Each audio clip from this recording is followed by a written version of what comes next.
қарасаңыз Дубай плазаның суреттерін көріп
құстар ұшып жатыр. Тұзды көлге құс қонбайды дейтін, бірақ осы көлге құс қонады. Неге екенін білесіздер ма? Өйткені бұл көлдің сүліктері бар. Өзінің жаңағы емдік қасиеті бар, құрттары бар. Сол себептен осы көл бүкіл жаңағы тері ауруларына ем болатын себебі осы екен. Шағала, басқа да түрлі құстар қонады бұл жерге. Жағалауда мейлі. Балшықтар бәрі көп жақсы екен.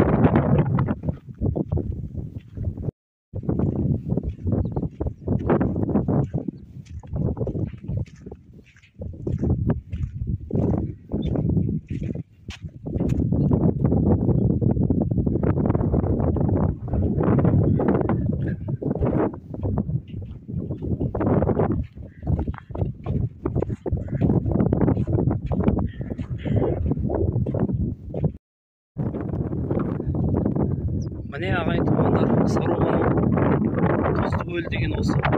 Негізі құстар толып жүр көлдің үстінде. Жақсылап қарасаңыздар көрінеді. Бұл көл негізі тұздық, бірақ құстар толып жүреді. Жағасына осындай соңғы кездерде жаңағы пляждар салған. Көл осындай міне. Бұл енді тері ауруларының бәріне ем болады деп жатады, кісілер келеді. Балшықтарын жағады. Осына емделеді міне. Кішкене жағажайлар істеп соңғы кезде.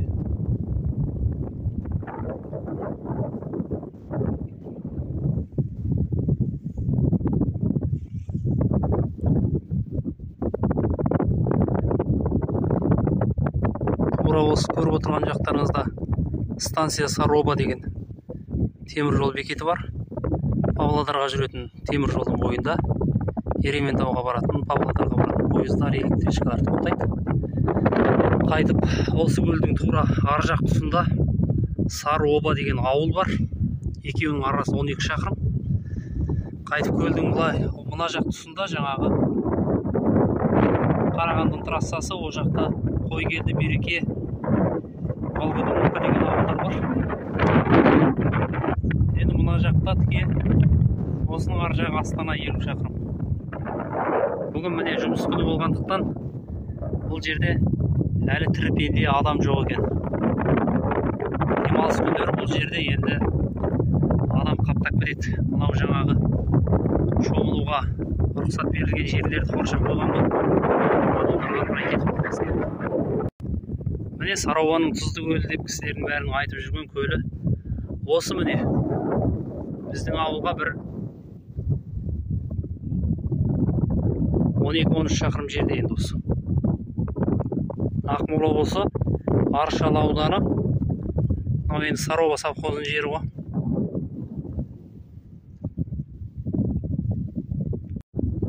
Адамдар осыдан қазып, осыған жаңағы ванна сияқты отырады, тұзға түсу үшін. Бұл енді қазір күз келіп, су кішкене тартылып, жағажай алыстап кеткен ғой. Әйтпесе осы жердің барлығы негізі су болады.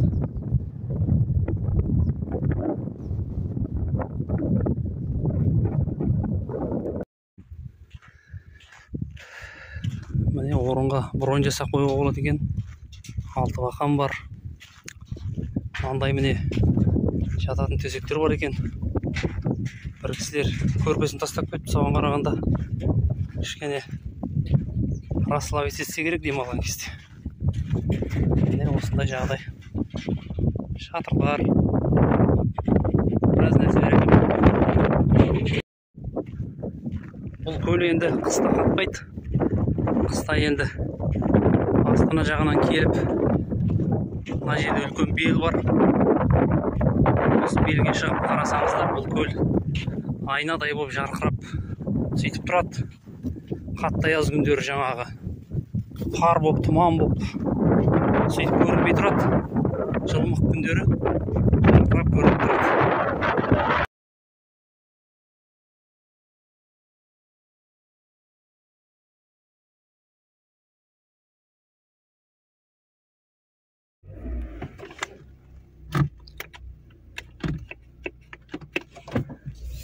Ал енді Сарованың көлінен шықтық. Енді белге қалақ қайқаямыз.